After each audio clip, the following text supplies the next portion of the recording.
Assalamualaikum warahmatullahi ta'ala wabarakatuh. Bismillahirrahmanirrahim. Alhamdulillahirabbil alamin.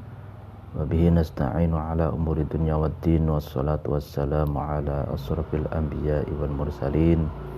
Sayyidina wa habibina wa syafi'ina Muhammadin wa ala alihi wa ashabihi wa man tabi'ahum bi ihsanin ila yaumiddin. Amma ba'du.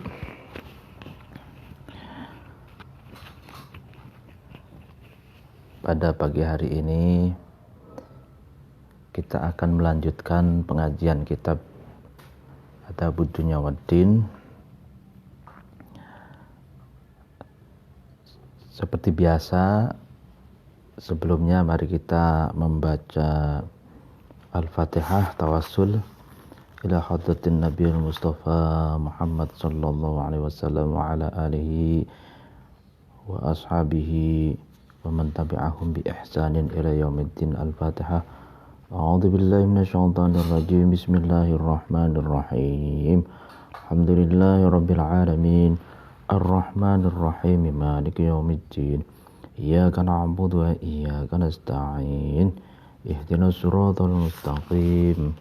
Siratal ladzina an'amta 'alaihim ghairil maghdubi 'alaihim waladdallin.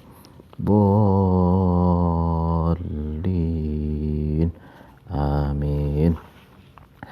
Ila hadratin jamil ulama'il 'amilin wal awliya'i was suhada'i was salihin. Thumma ila hadratin jami'i masyayikh Dirwoyo Kiai Haji Abdul Karim, Kiai Haji Makhrus Ali, Kiai Haji Idris Marzuki, Kiai Haji Marzuki Dahlan, Kiai Haji Imam Yahya Mahruz, Kiai Haji Maksum Johari, Kiai Haji Anwar Mansur, Kiai Haji Kafabi Mahruz, Kiai Haji Anaim Barahuddin, Kiai Haji Zamzam Mahruz, Kiai Haji Habibullah Zaini, Kiai Haji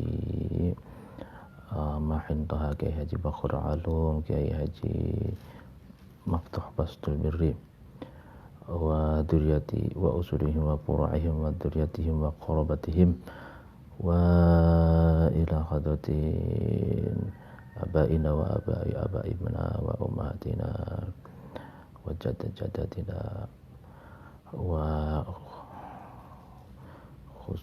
ila hadratin khususan muallif hadal kitab Adabud Dunya Waddin Syekh Abil Hasan Ali bin Muhammad bin Habib Al-Mawardi Al-Basri Asy-Syafi'i. Al-Fatihah. A'udzu billahi minasyaitonir rajim. Bismillahirrahmanirrahim. Alhamdulillahirabbil alamin. Arrahmanir rahim. Maliki yaumiddin. Iyyaka na'budu wa iyyaka nasta'in. Ihdinas siratal mustaqim. Siratal ladzina an'amta 'alaihim ghairil maghdubi 'alaihim waladdallin. Bismillahirrahmanirrahim. Wa qala, dan berkata Khalil bin Ahmad. Khalil bin Ahmad ini adalah seorang pakar nahwu. Beliau melahirkan murid yang sangat terkenal dalam bidang nahwu, yaitu Imam Sibawayh. Imam Sibawayh adalah salah satu murid kesayangannya Khalil bin Ahmad.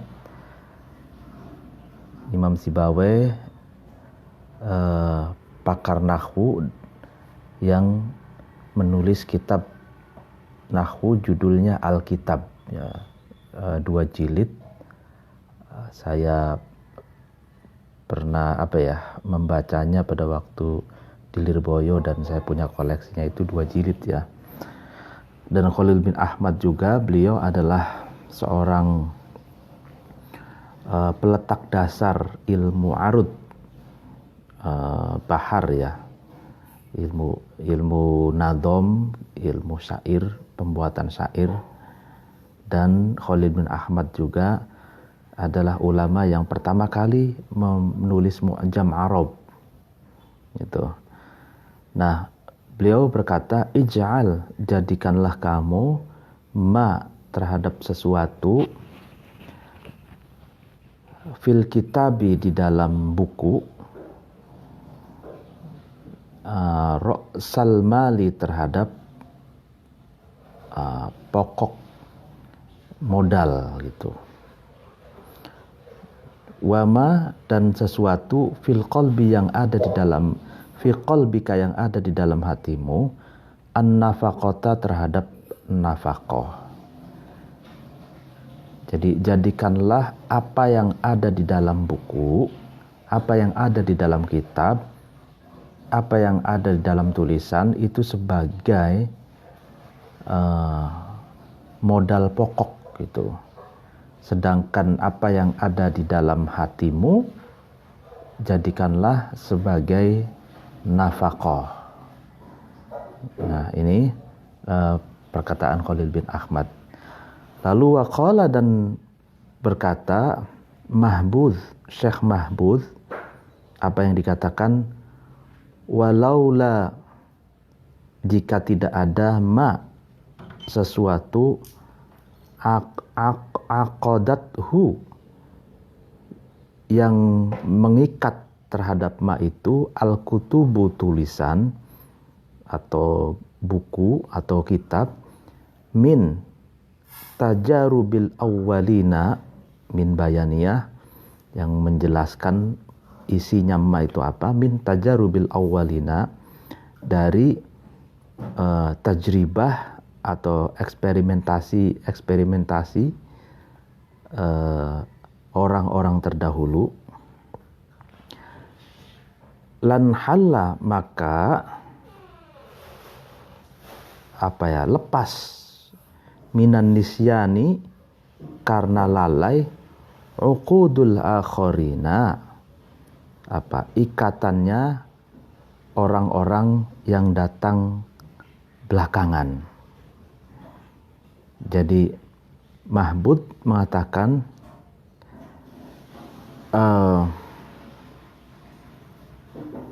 tajarubil awalin, eksperimentasi, hasil penelitian orang-orang terdahulu itu jika tidak diikat dengan tulisan, jika tidak diikat dengan buku, kitab, karya, maka ikatan orang yang terdahulu itu akan mudah lepas karena kelalaian, karena lupa. Jadi apa yang dihasilkan pemikiran, eksperimentasi, hasil penelitian, uraian, narasi, literasi yang dicapai oleh para pendahulu kita, itu jika tidak ditulis, ya kan, maka ikatan generasi terakhir seperti kita ini, maka akan mudah copot, akan mudah lepas karena kelalaian atau karena lupa. Jadi kita beruntung memiliki hazanah, ya kan, hazanah warisan dari awalin, dari para pendahulu kita yang ribuan jilid gitu ya. Ada satu judul 40 jilid, bahkan ada yang 99 jilid,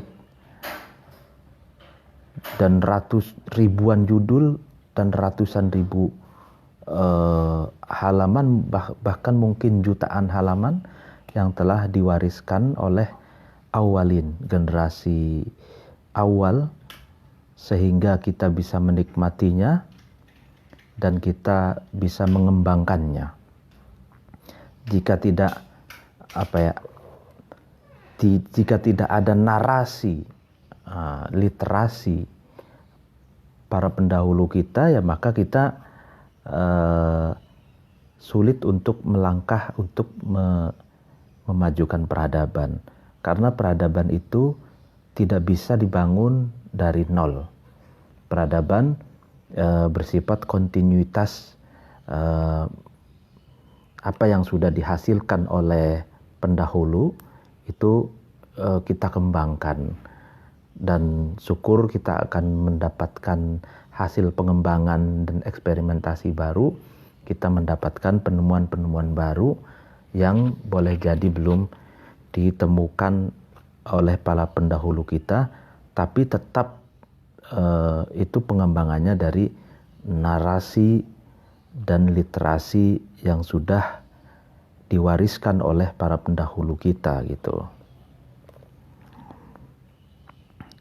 Wa qala, dan berkata ba'dul bulaghai, sebagian ulama ahli balaghah, inna hadal adab, sesungguhnya sastra, nawafirun, itu bisa lari, taniddu, yang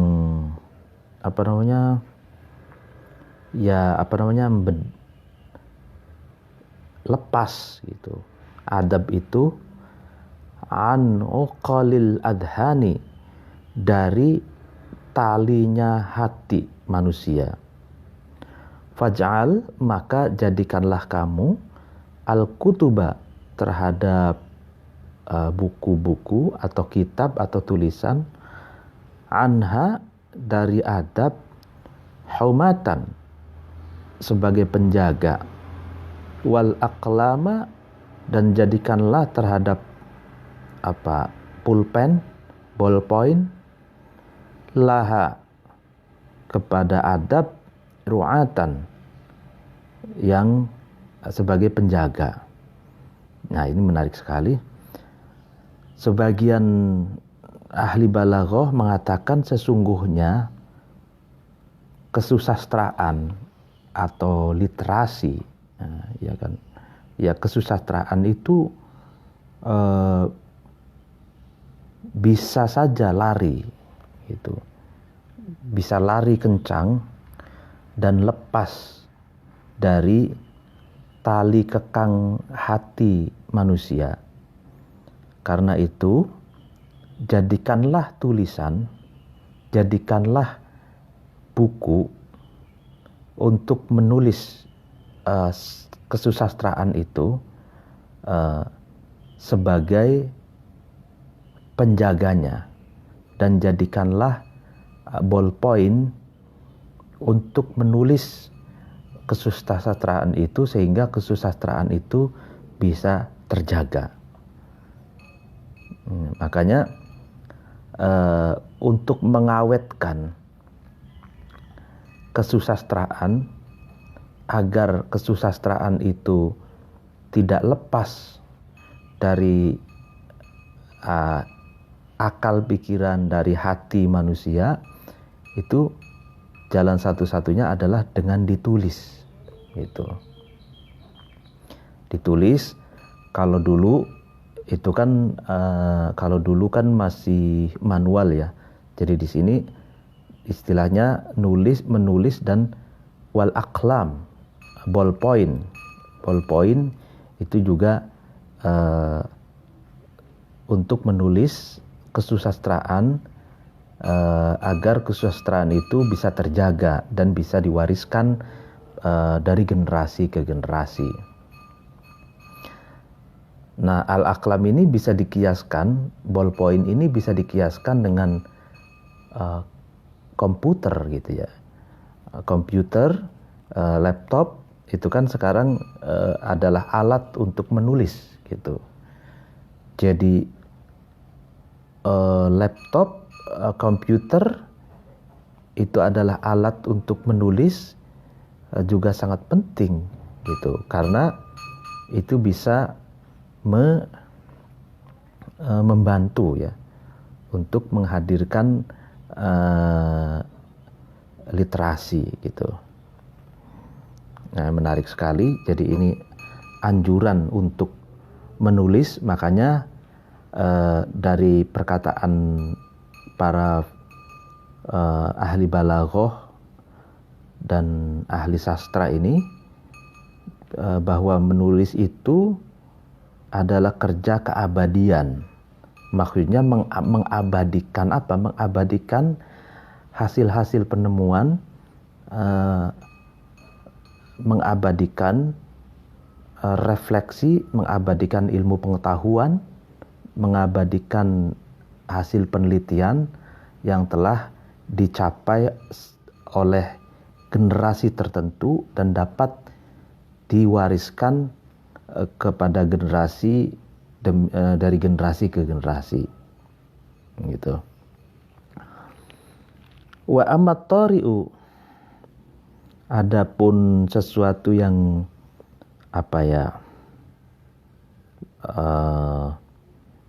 datang kemudian atau accident, fanawani, itu ada dua macam. Ini kaitannya dengan sesuatu yang dapat mencegah seseorang untuk memahami dan mendeskripsikan makna, gitu. Jadi ada sesuatu yang mencegah itu bersifat at-tori, seperti yang di atas itu ya. Jadi bersifat accident, datang kemudian ya, kendalanya itu. Ahaduhuma, salah satu dari nau'ani itu adalah syubhatun, samar ya. Subhat itu ya samar. Ta'taridu, yang subhat itu menghalang-halangi al-makna, terhadap makna. Fayamna'u, kemudian subhat itu menghalang-halangi min tasawwurihi, dari menemukan makna, atau menghalang-halangi deskripsi makna. Wa tadfa'u, dan subhat itu menolak an idraki haqiqatihi, dari menemukan hakikat makna. Jadi kendala untuk memahami makna, kendala untuk mendeskripsikan dan menemukan hakikat makna itu, yang pertama adalah syubhat, samar. Kesamaran ini dapat menghalangi makna dan menjadi kendala untuk dapat mendeskripsikan makna tersebut, dan juga sebagai kendala untuk menemukan hakikat makna itu. Jadi kalau di atas itu kan cara memahami makna itu kan yang pertama ya tentu saja menulis, yang kedua membaca, setelah itu yang membaca ini lalu memahami, setelah memahami yang keempat itu tasawur, mendeskripsikan, gitu. Kan belum tentu orang yang sudah paham tapi mampu mendeskripsikan, menguraikan, menjabarkan apa yang dia pahami. Makanya tingkatannya setelah memahami itu tasawur, mendeskripsikan. Lalu yang kelima itu idrok haqiqah, jadi menemukan hakikat makna itu sendiri. Nah, 5. Nah, ini makna tasawur dan idrok hakikat ini dapat dihalang-halangi oleh syubhat, oleh kesamaran. Nah ini samar. Fayambaghi, maka sebaiknya ayuzila, muta'allim itu menghilangkan tilka syubhat, terhadap kesamaran itu, an nafsihi, dari dirinya muta'allim. Dengan apa menghilangkannya? Bisu'ali, dengan bertanya, wan nadhari dan berfikir atau mengangan-angan. Liyasilat supaya muta'alim itu sampai ila tasawwuril makna, kepada tasawwuril makna, deskripsi makna, wa idraki haqiqatihi, dan sampai pula dapat menemukan hakikat makna. Maka katanya gitu, bagaimana cara menghilangkan syubhat itu? Bagaimana cara menghilangkan kesamaran itu? Muta'alim, pelajar itu sebaiknya menghilangkan syubhat itu dari dirinya muta'alim itu pertama dengan terus-terusan bertanya. Itu. Makanya ada pepatah yang mengatakan malu bertanya sesat di jalan. Nah, di sini katakan kalau samar, sulit untuk memahami makna, ia harus bertanya. Yang kedua, wan nadhar, mengangan-angan, memikirkan, memikirkannya. Dengan kedua inilah seorang muta'alim, seorang pelajar bisa sampai pada tasawwuril makna. Dia bisa mendeskripsikan makna dan sampai bisa menemukan hakikat makna itu. Ya, kuncinya bertanya dan mengangan-angan atau memikirkannya. Walidzalika, dan karena itu, maksudnya fayam bagi itu, qala berkata ba'dul ulama'i, sebagian ulama, apa yang dikatakan la tukhilu, dan janganlah kamu menyepikan qalbaka, terhadap hatimu, minal mudzakarati, dari rembugan, dari berdiskusi dalam rangka mengingat, atau musyawarah, dari musyawarah dalam rangka mengingat dan mendiskusikan pelajaran. Fayauda, kemudian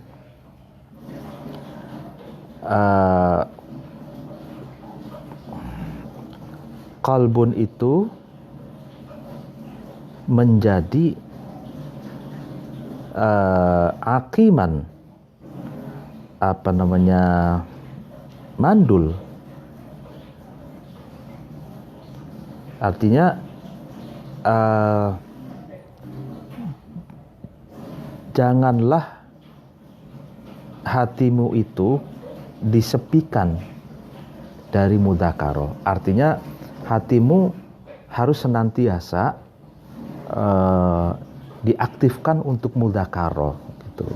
Sehingga jangan sampai hatimu itu mandul gitu. Wala ta'fi, dan janganlah kamu membiarkan tab'aka, terhadap tabiat kamu, minal munadharati, dari engkel-engkelan, bantah-bantahan.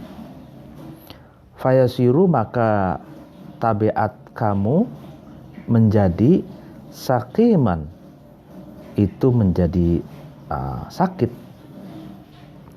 Jadi janganlah kamu membiarkan tabiatmu sebagai tabiat yang ngeyelan gitu ya, sehingga kamu tabiatmu sakim. Sakim itu sakit, mentalnya yang sakit gitu. Wa qala, dan berkata Bashar bin Burad, syiqa'ul ama tulus su'ali wa innama dawamul ama tulus sukuti ma'al alal jahli. fakun sa'ilan amma anaka fa innama tu'ita akho aqlin litabhath bil aqli. Ini syair. Syiqa'ul ama, adapun obatnya buta hati, tulus su'ali, itu adalah senantiasa bertanya. Wa innama dawamul ama, adapun buta hati yang berkepanjangan, tulus sukuti, adalah senantiasa diam, alal jahli, atas kebodohan. Menarik ini. Jadi obatnya buta hati adalah tulus su'al, senantiasa bertanya.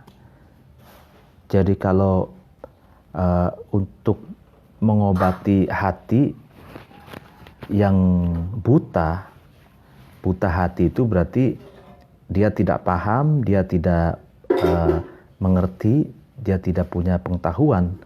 Nah, obatnya itu apa? Agar buta hati itu sembuh, yaitu tulus su'al, ya terus-terusan bertanya. Kalau ada sesuatu yang tidak paham, bertanya. Nah, kalau dawamul ama,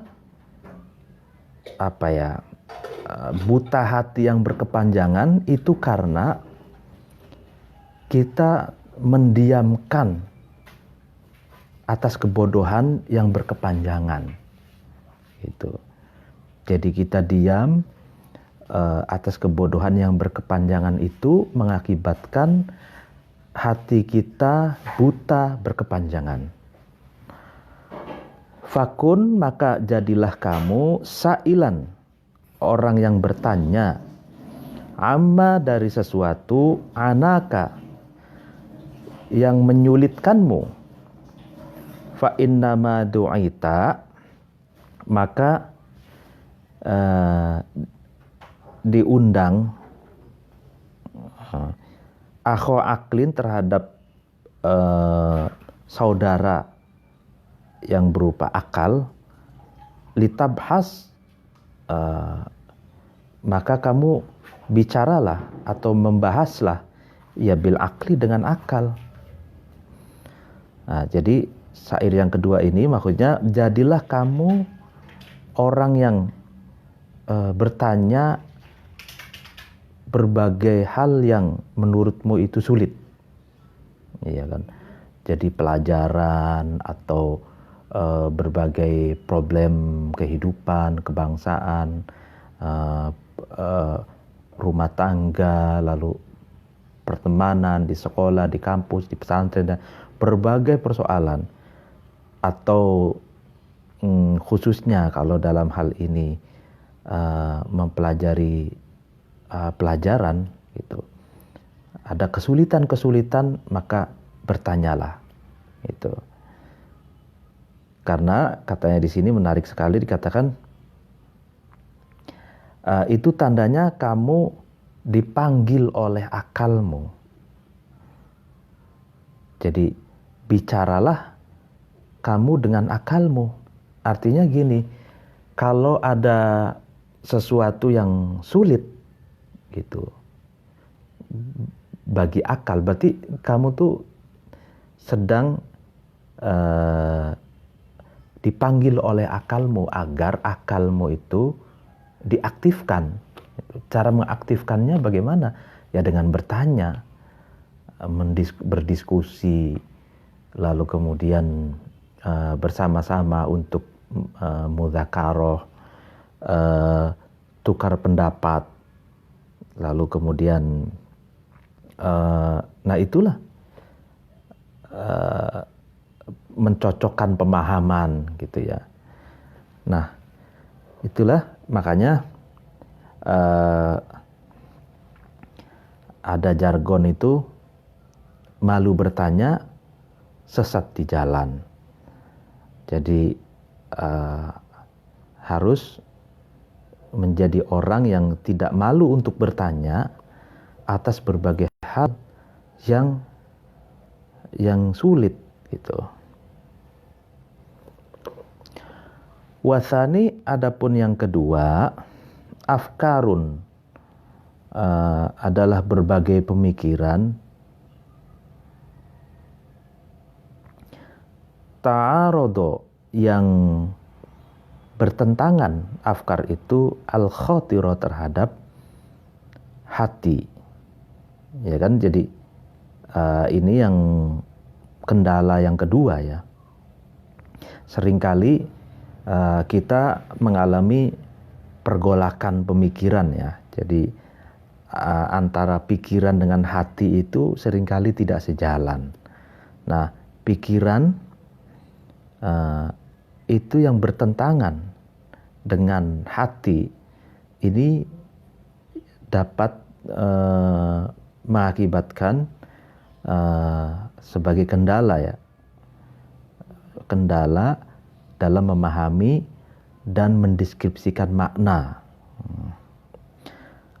Fatudhilu, maka afkar itu melalaikan antasawuril makna, dari menemukan atau mendeskripsikan makna. Wahada, adapun afkar, sababun, itu sebagai sebab. Qallama, yang ya, sedikit ya, ya'ro, yang sepi, minhu, dari sebab, ahadun, seseorang, la siyama, apalagi man, seseorang, in basatot, yang membeber ya, amaluhu, angan-angannya man, wa ittasa'at, dan lapang. Ittasa'at itu lapang, amanihi, angan-angannya man. Wa qad yaqilu, dan ya sedikit sebab ini, fiman, dalam seseorang, lam yakun, yang tidak ada, lahu, bagi man, fi ghairil ilmi, di dalam selain ilmu, arabun, kebutuhan, wala, dan tidak ada, fima, di dalam sesuatu, siwahu, yang selain ilmu, himmatun, cita-cita atau tujuan. Jadi pergolakan atau pertentangan antara pemikiran dengan hati, ya kan, itu dapat menghilangkan, melalaikan seseorang, atau dapat menjadi kendala seseorang untuk mendeskripsikan makna. Tapi sebab ini katanya sedikit sekali bagi seseorang yang cakrawala pemikirannya itu luas, dan kalau saya istilahkan itu open mind. Jadi orang yang terbuka dari berbagai pengetahuan dan memperluas cakrawala pemikirannya, itu sebab pertentangan antara pemikiran dengan hati itu tidak bisa untuk sebagai kendala gitu.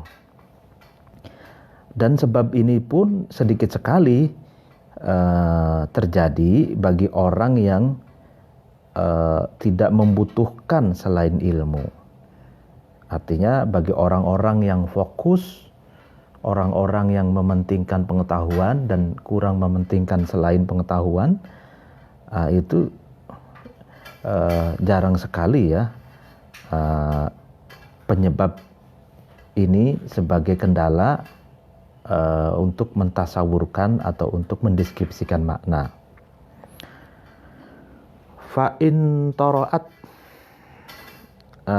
kemudian ketika afkar itu ya aksiden atau datang kemudian, alal insani, terhadap manusia, lam yaqdiru, maka insan itu tidak mampu ala muqabarati nafsihi, untuk memaksa hatinya manusia alal fahmi, atas pemahaman, wa ghalabati qalbihi, dan mengaktifkan hatinya insan ala tasawuri, atas deskripsi. Artinya gini, kalau memang al-afkar tadi itu, pemikiran-pemikiran itu accident yang menghantui atau singgah pada seseorang, pada manusia, maka katanya manusia itu tidak kuasa untuk memaksa hatinya untuk memahami, dan sulit untuk hati itu untuk diaktifkan alat tasawuri pada satu deskripsi. Jadi gini, kalau memang terjadi bentrok ya, benturan antara pemikiran dengan hati, nah itu terjadi seperti itu di dalam diri manusia, terjadi pergolakan antara pikiran dan hati. Bagaimana? Kata penulisnya ini, seseorang itu ya sulit untuk memaksa hatinya untuk memahami, dan juga sulit untuk mengaktifkan hatinya untuk tasawur, untuk mendeskripsikan makna gitu.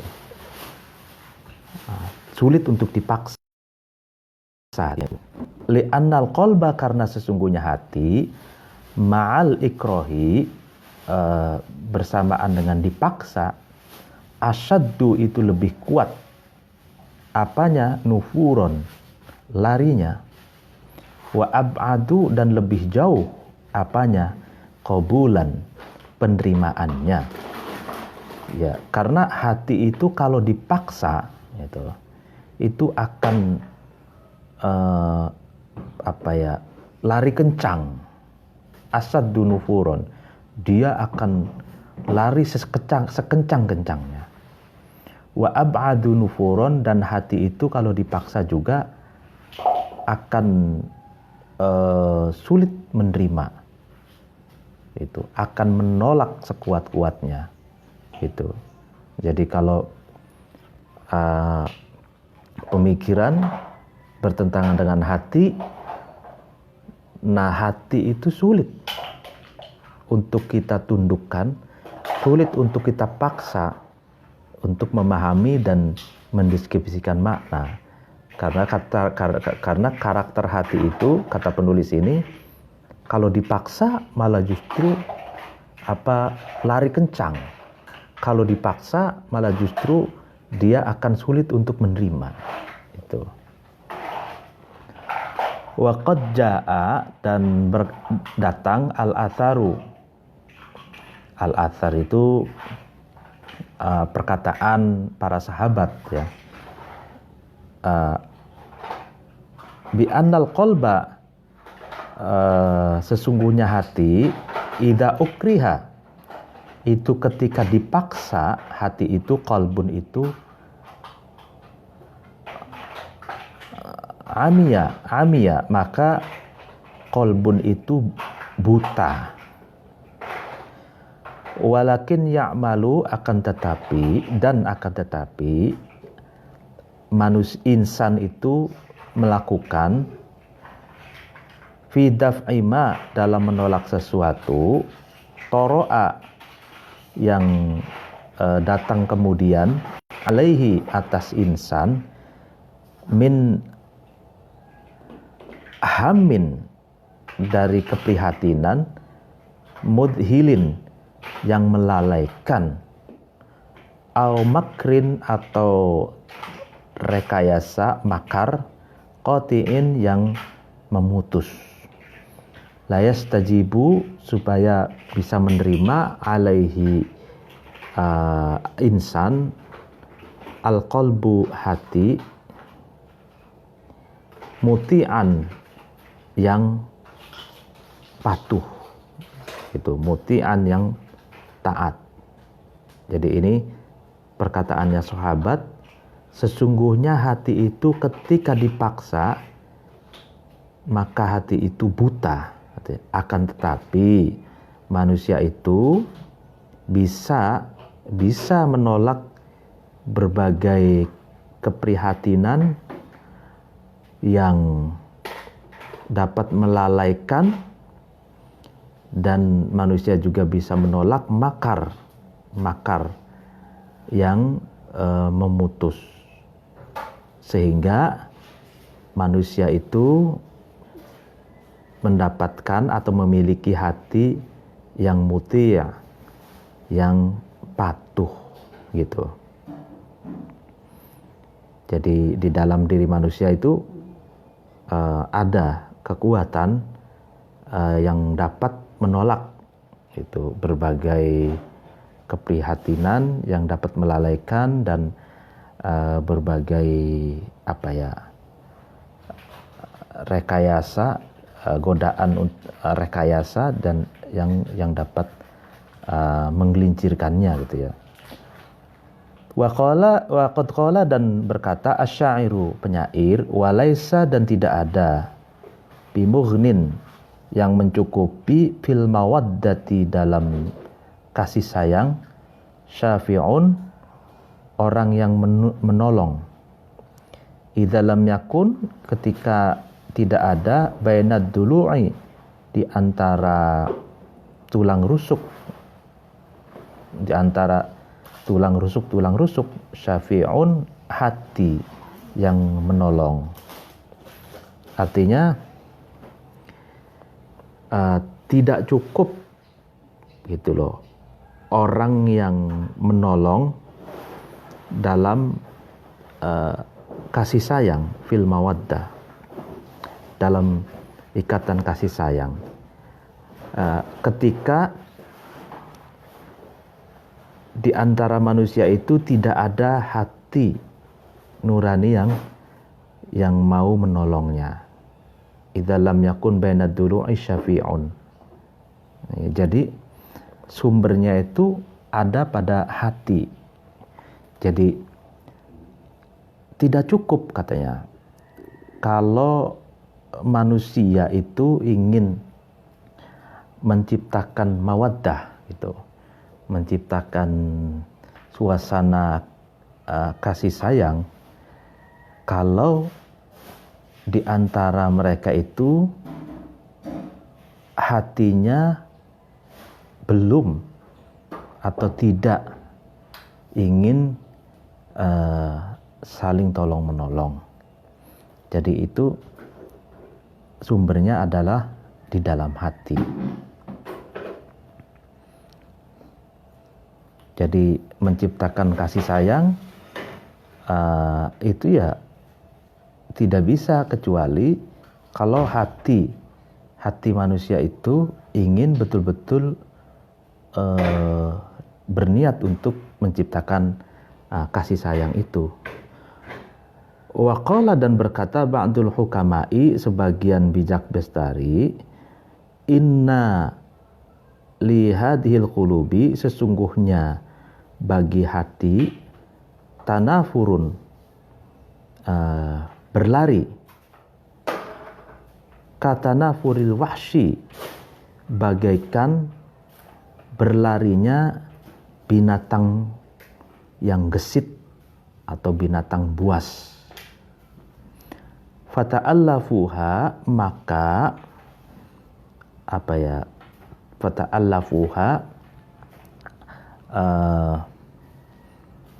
lulutkanlah atau kasihilah kamu terhadap hati itu, ya kan, kasihilah, bil iqtisadi, dengan tujuan fit ta'limi, dalam belajar, wa tawassuti, dan bersifat tawassut, moderasi, tengah, bersifat tengah-tengah, fit taqdimi, dalam meraih kemajuan, litahsunu, supaya baik ta'atuha, ketaatannya hati, wayadumu, dan langgeng, continue, nasyatuha, semangatnya atau terengginasnya kulub. Nah iya, ini sebagian filosof bijak besari mengatakan hati itu bisa berlari kencang, gitu. Seperti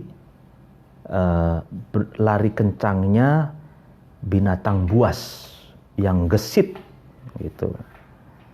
Maka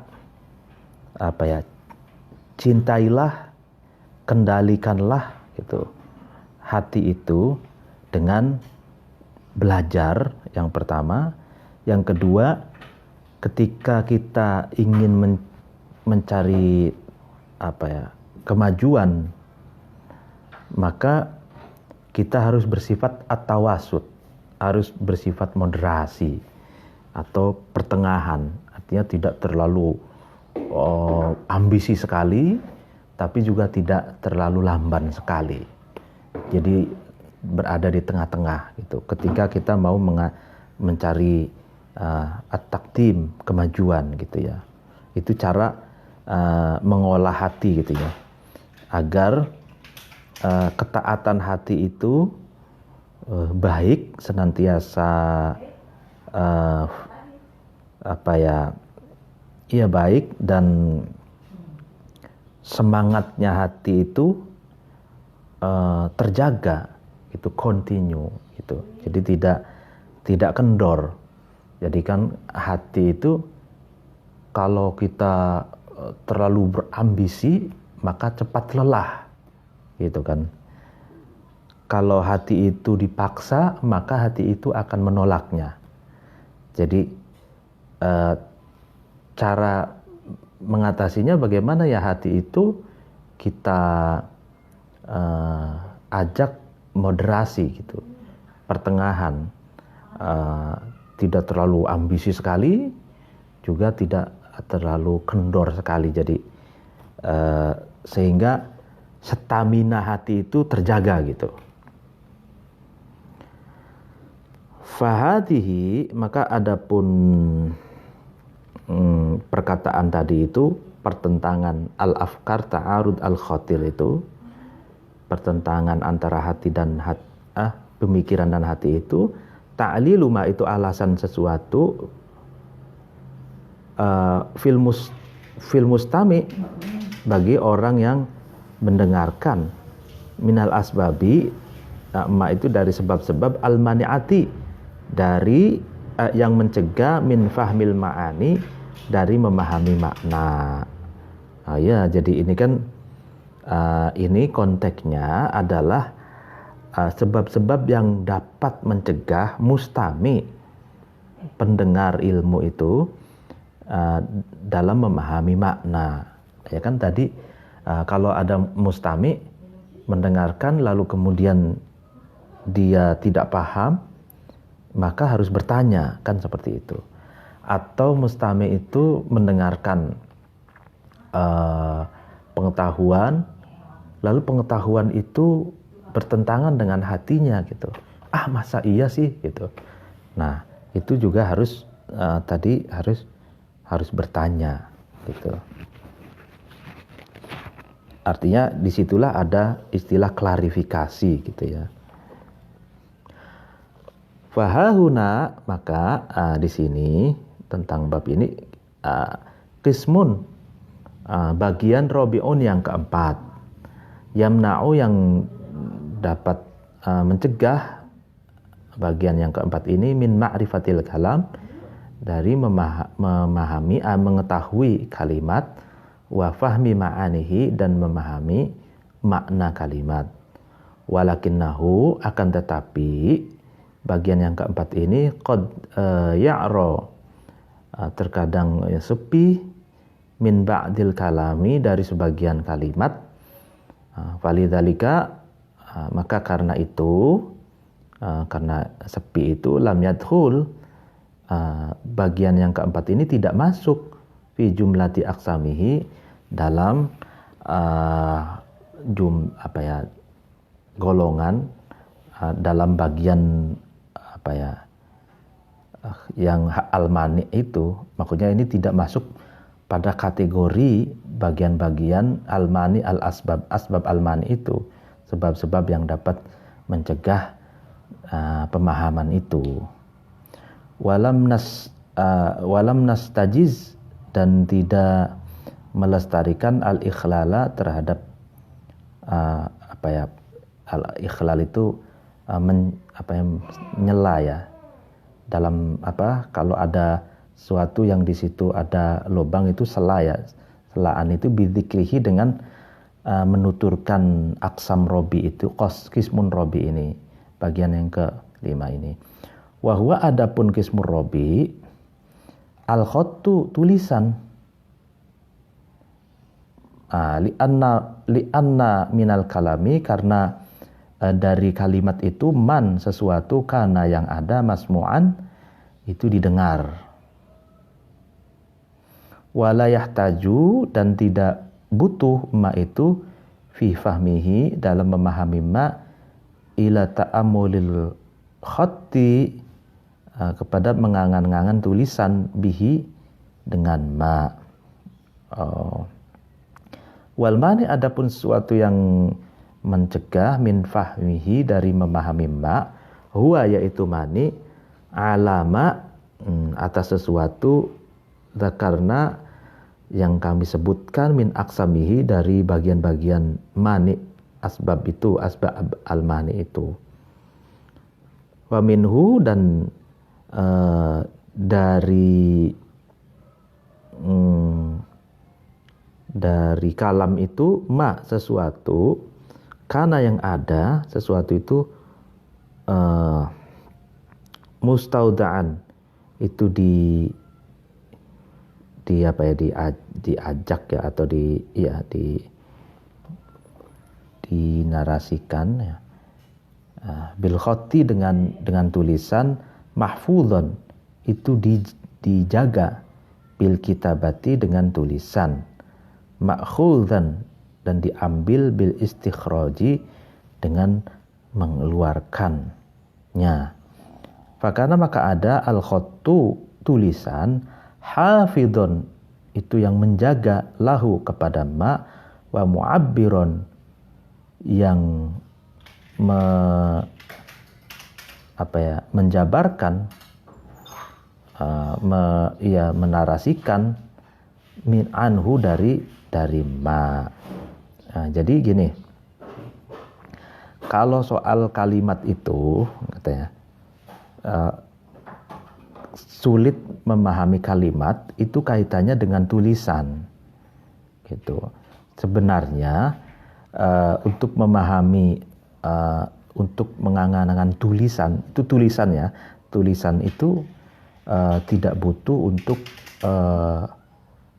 memahami yang begitu mendalam, sehingga seseorang itu yang terpenting adalah bisa menulis.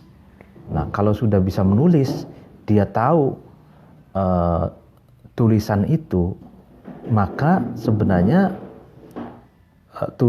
hakikat tulisan itu tidak bisa menjadi kendala. Yang menjadi kendala adalah memahami makna dari tulisan itu. Nah, karena tulisan itu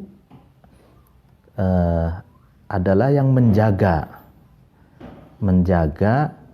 kalimat itu. Kalimat itu ada karena ada tulisan, itu kan. Wa qad ruwiya, dan diriwayatkan, an Ibnu Abbas, dari Ibnu Abbas, fi qaulihi ta'ala, dalam firman-Nya, au atharin min ilmin, atau bekas ya, bekas yang terlihat itu kan, min ilmin, dari ilmu. Qala Ibnu Abbas berkata, yakni yang dikehendaki atharotin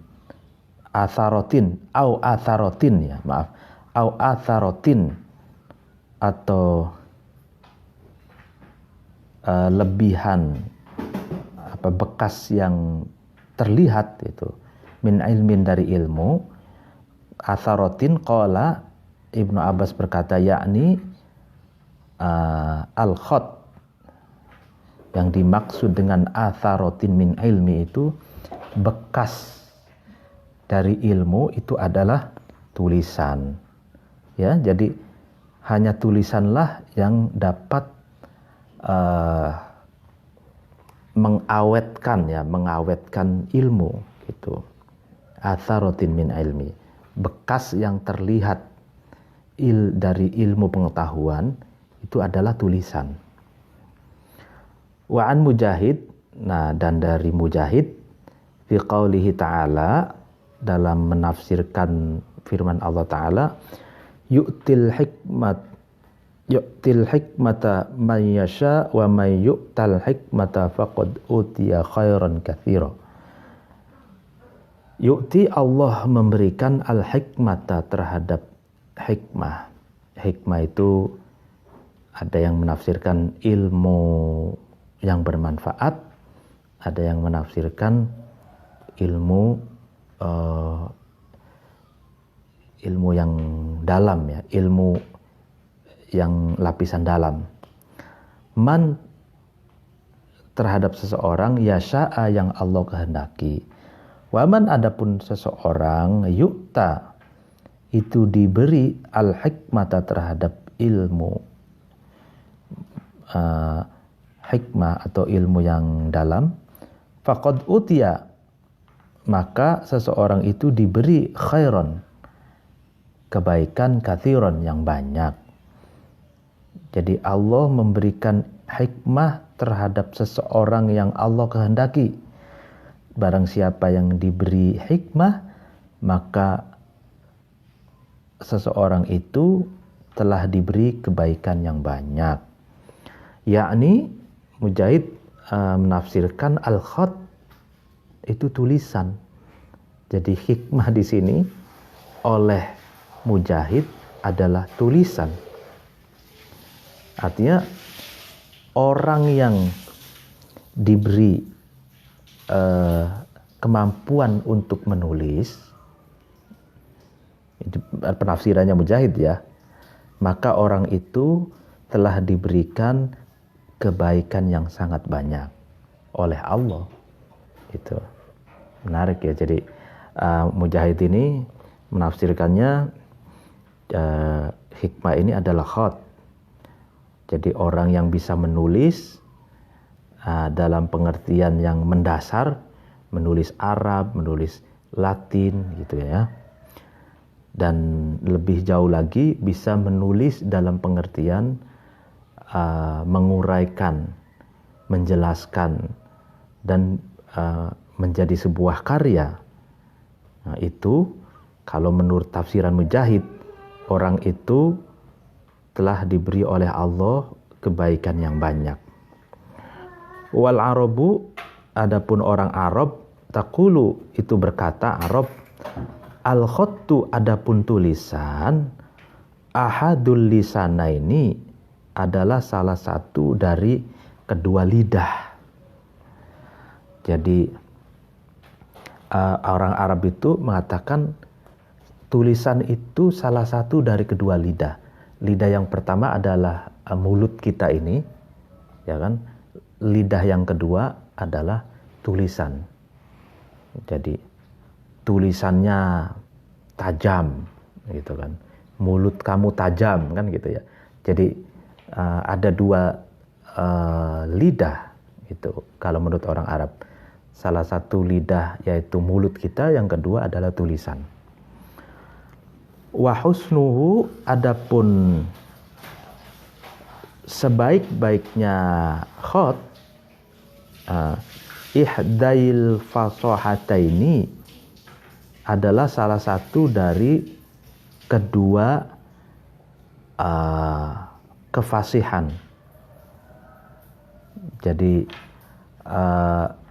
kan kita sering menemukan istilah ucapannya fasih, gitu. Bahasa Arabnya fasih, gitu kan. Orasinya fasih. Nah, kefasihan itu fasih itu juga terdapat di dalam tulisan. Jadi kalau tulisannya baik, bagus, gitu kan. Nah, itu berarti tulisannya fasih, gitu. Waqala, dan berkata Ja'far bin Yahya, apa yang dikatakan? Al-khattu, adapun tulisan, simtul hikmati, adalah tali pengikat hikmah. Bihi, dengan khat, yufassolu, diperinci, ya kan, syudzuruha, potongan-potongan yang kecil-kecil dari hikmah, wa yunaddomu, dan dikumpulkan, mansuruha, morat maritnya hikmah. Nah, ini menarik sekali Ja'far bin Yahya ini. Al-khattu simtul hikmati bihi yufassolu syuduruha wa yunaddamu mansuruha. Tulisan itu adalah tali pengikat ilmu, katanya. Dengan tulisan,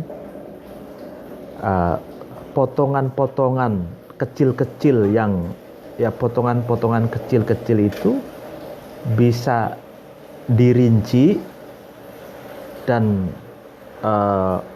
ilmu-ilmu yang berserakan itu, yang morat marit itu bisa dikumpulkan, distrukturkan, dinarasikan, dan dijelaskan secara runut, gitu. Jadi itulah tulisan.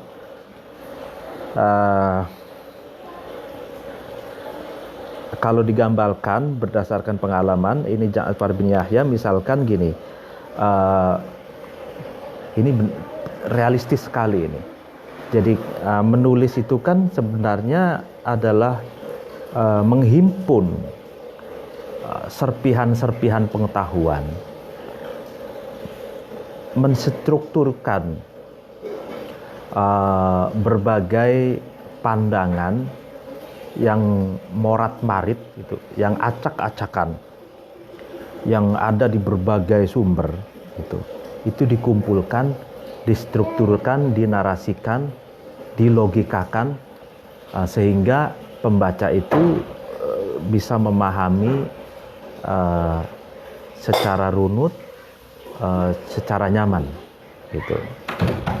Jadi itu tulisan, fungsi tulisan. Menarik sekali, ini realistis sekali.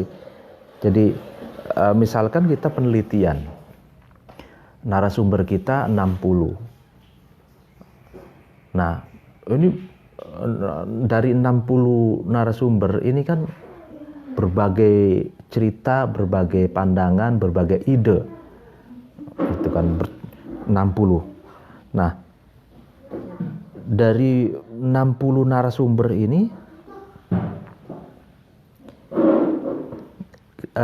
ide-ide, cerita, dan lain sebagainya yang diuraikannya itu kita kumpulkan, lalu kemudian kita rinci, lalu kemudian kita strukturkan, kita narasikan menjadi satu narasi bulat dan utuh, sehingga pembaca bisa membacanya dengan baik. Nah, itulah al-khat. Jadi khat itu adalah tali pengikat ilmu, dan dengan khat, dengan tulisan itu dapat merinci, ya kan, potongan-potongan yang serpihan-serpihan yang kecil-kecil, dan tulisan itu juga yang mengumpulkan morat-maritnya pengetahuan atau mansur itu ilmu yang berserakan gitu ya. Bisa dengan tulisan itu bisa mengumpulkan ilmu yang berserakan menjadi satu kesatuan narasi gitu. Wa qala, dan berkata Ibnul Muqaffa, ternyata Ibnul Muqaffa ini lebih senior ya dari Al-Mawardi. Ibnul Muqaffa ini yang menerjemah sastra Persia, judulnya Kalilah wa Dimnah, itu yang terkenal ya. Jadi ada dua sastra Persia yang terkenal. Yang pertama Al-Firdausi yang tebal itu 1000 halaman lebih. Yang kedua Kalilah wa Dimnah, diterjemah dari Persia ke Arab oleh Ibnul Muqaffa. Apa yang dikatakan Ibnul Muqaffa ini bagus banget. Al-lisanu, adapun lisan, lidah, maksurun, itu terbatas. Alal qoribi, atas orang yang dekat, al-hadiri, yang hadir. Jadi lidah itu terbatas, hanya mampu menjelaskan kepada orang yang dekat dan hadir di hadapan kita. Itu. Nah, wal qalamu, adapun pena, ala syahidi, itu bisa untuk orang yang hadir di depan kita, wal ghaibi, dan orang yang gaib. Gaib itu orang yang tidak hadir di hadapan kita. Wahwa, adapun qalam, lil ghabiri, itu bagi sesuatu yang telah lewat, yang telah lalu, wadairi, dan sesuatu yang sedang berjalan, yang sedang berputar. Mithluhu, adapun sesamanya qalam, lil qaimi, itu bagi sesuatu yang berdiri, ad-dahiri, yang sekarang, atau al-mu'asir. Nah, ini menarik sekali. Qalam itu, tulisan itu jangkauannya jauh lebih luas, jauh lebih luas, yaitu dia bisa menjangkau orang yang hadir dan menjangkau orang yang gaib. Orang yang gaib itu generasi setelahnya, generasi setelahnya, itu tulisan kita hari ini, tulisan kita tahun 2019 itu bukan hanya untuk dikonsumsi orang tahun 2019, tapi juga dikonsumsi generasi tahun 2050, bahkan tahun 3000 dan seterusnya. Nah, tulisan itu lil ghabir, ya kan, bisa menulis itu bagi sesuatu yang sudah lalu, kita bisa menulis sesuatu yang telah lewat, dan kita juga bisa menulis sesuatu yang sedang berjalan, dan sesuatu al-mu'asir, sesuatu yang kekinian. Jadi masa lalu, masa yang sedang berjalan, atau masa kekinian, terkini, atau milenial kalau sekarang ya. Itu bisa ditulis, bisa dijelaskan untuk generasi sekarang dan generasi selanjutnya. Nah, itu Ibnul Muqaffa, itu orang abad kedua ini, abad kedua ketiga Hijriah sudah ngomong seperti itu. Wa qala, dan berkata Hakimur Rum, filosof dari peradaban Romawi, berkata al-khattu, adapun tulisan, handasatun, adalah geometri atau ilmu ukur, ruhaniyatun, yang bersifat rohani. Wa in doharot, meskipun tampak handasah, bialatin, dengan alat, jasmaniyatin, yang bersifat fisik. Nah, menarik ini. Filosof Romawi mengatakan bahwa tulisan itu adalah geometri rohani. Tulisan itu adalah ilmu ukur rohani, yang bersifat rohani. Meskipun handasa, geometri itu jelas ada juga alat yang bersifat fisik, ya meteran dan lain-lain itu ya. Wa qala, dan berkata Hakimul Arab, filosof atau bijak bestari dari tanah Arab, apa yang dikatakan? Al-khattu, adapun tulisan, asilun, itu pondasi atau asal, firruhi, di dalam ruh, wa indoharot, meskipun tampak al-khat itu, bihawasil jasadi, dengan panca indera fisik, ya kan. Jadi khat itu hakikatnya adalah ruhaniyah gitu, ada di dalam ruh. Meskipun khat itu, tulisan itu terlihat oleh panca indera kita. Nah, ini menarik sekali. Jadi betapa di buku ini betapa pentingnya menulis gitu ya. Anjuran untuk menulis ini sangat jelas sekali di buku ini. Wa ukhtulifa, dan diperdebatkan fi awwaliman, dalam soal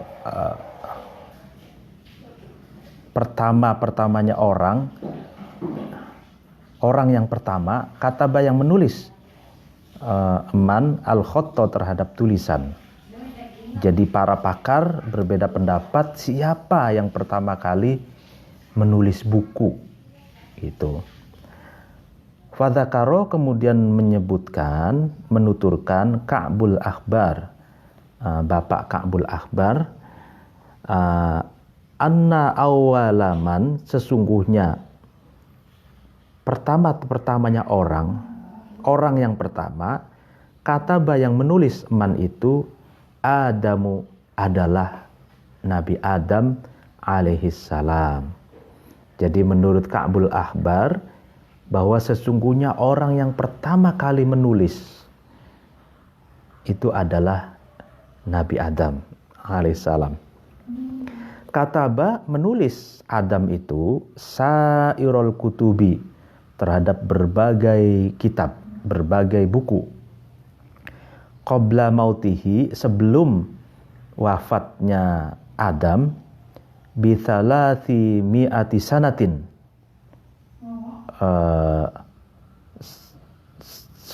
sekitar 300 tahun, fitinin, di dalam tanah. Kalau tin itu endut, maksudnya jadi Nabi Adam itu menulis berbagai kitab sebelum wafatnya sekitar 300 tahun. Nulisnya itu apa? Medianya apa? Medianya di dalam tanah. Summa tobahahu, kemudian Adam itu membakar tin tersebut. Jadi tin itu kalau bahasa Jawanya itu kan, kalau bahasa Cirebon itu endut. Maksudnya tin itu tanah liat yang dicampur dengan air.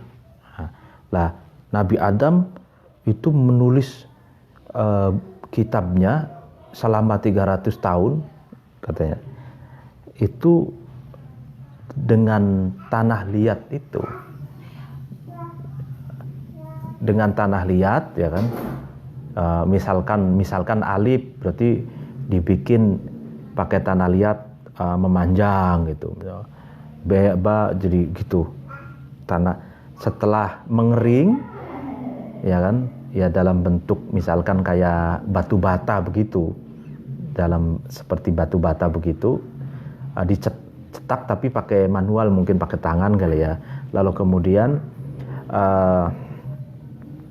setelah mengering lalu kemudian dibakar gitu, dibakar sehingga menjadi awet seperti batu bata. Jadi kitabnya atau bukunya Nabi Adam tuh terbuat dari batu bata jadinya.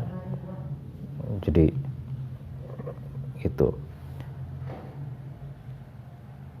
Ya kan, kalau kita tahu proses batu bata itu kan dicetak dari tanah liat, sudah kering. Nah, setelah kering lalu dibakar gitu. Nah, begitulah gambaran Nabi Adam menulis buku, menulis kitab. Jadi huruf-hurufnya itu dicetak dengan tanah liat, setelah mengering dibakar sehingga menjadi kelang ya, sehingga menjadi kuat gitu. Huruf-hurufnya itu menjadi kuat. Falamma gharaqat ya.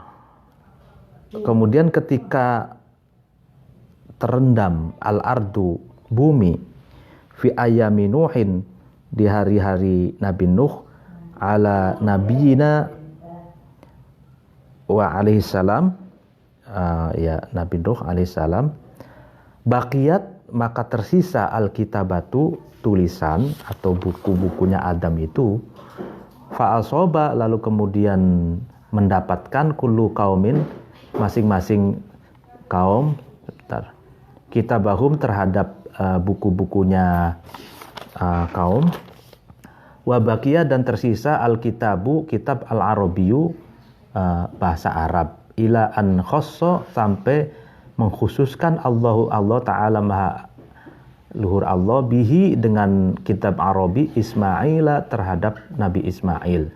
Fa'asobahu, kemudian Nabi Ismail itu mendapatkan kitab Arab itu, wa ta'allamaha, dan Ismail itu belajar kitab Arab itu. Menarik sekali. Jadi ketika banjir pada masa Nabi Nuh, bumi itu kan tenggelam, sehingga buku-buku karyanya Nabi Adam itu berserakan, ya kan, terbawa oleh banjir, ya kan, terbawa oleh banjir, dan tersisa. Lalu masing-masing dari kaum itu mendapatkan buku sendiri-sendiri, dan di antara karyanya Nabi Adam itu ada karyanya pakai bahasa Arab katanya gitu. Dan Ismail lah yang menemukan kitab bahasa Arab itu. Dia menemukan, lalu dia pelajari bahasa Arab itu, lalu kemudian diturunkan ke komunitasnya. Ini menarik sekali. Jadi awal dari bahasa yang berbeda-beda ini, ratusan ribu bahasa, itu kalau dari pemahaman ini ya, itu berawal dari tercecernya kitab-kitab yang ditulis oleh Nabi Adam selama 300 tahun itu. Mungkin orang Inggris mendapatkan kitab yang ditulis oleh Nabi Adam bahasa Inggris. Nah, di sini dicontohkan mungkin orang Indonesia, Jawa, tulisan Nabi Adam, kitab pakai bahasa Jawa lalu ditemukan oleh orang Jawa. Misal, kalau saya pahami di sini seperti itu. Sebagaimana kitab yang ditulis oleh Nabi Adam dengan pakai bahasa Arab ditemukan oleh Ismail dan dipelajari dan digunakan. Wahaka dan menceritakan atau berpendapat Ibnu Qutaibah anna awwalaman, sesungguhnya orang yang pertama-tamanya orang kataba yang menulis man itu Idris adalah Nabi Idris ala nabiyina wa alaihi salam. Jadi kalau ini berbeda dengan pendapat yang kedua tadi, Ibnu Qutaibah mengatakan orang yang pertama kali menulis itu Idris, Nabi Idris, itu bukan Nabi Adam. Nah, Idris ini oleh peradaban Yunani dikenal dengan Hermes, gitu ya. Makanya ada hermeneutika itu diambil dari Hermes. Lalu di kitab ini Idrisnya orang yang pertama kali menulis itu. Ini ada dua pendapat ya.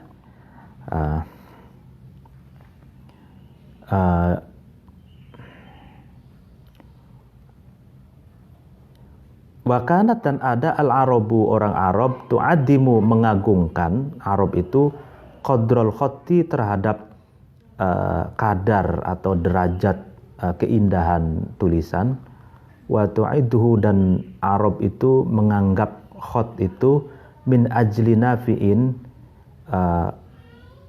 sesuatu yang sangat bermanfaat atau agung-agungnya sesuatu yang bermanfaat. Jadi tulisan itu diagungkan dan dianggap sebagai sesuatu yang sangat bermanfaat. Pengajian pagi hari ini dicukupkan. Apabila ada yang salah mohon maaf. Wallahul muwaffiq ila aqwamit thoriq. Wassalamualaikum warahmatullahi wabarakatuh.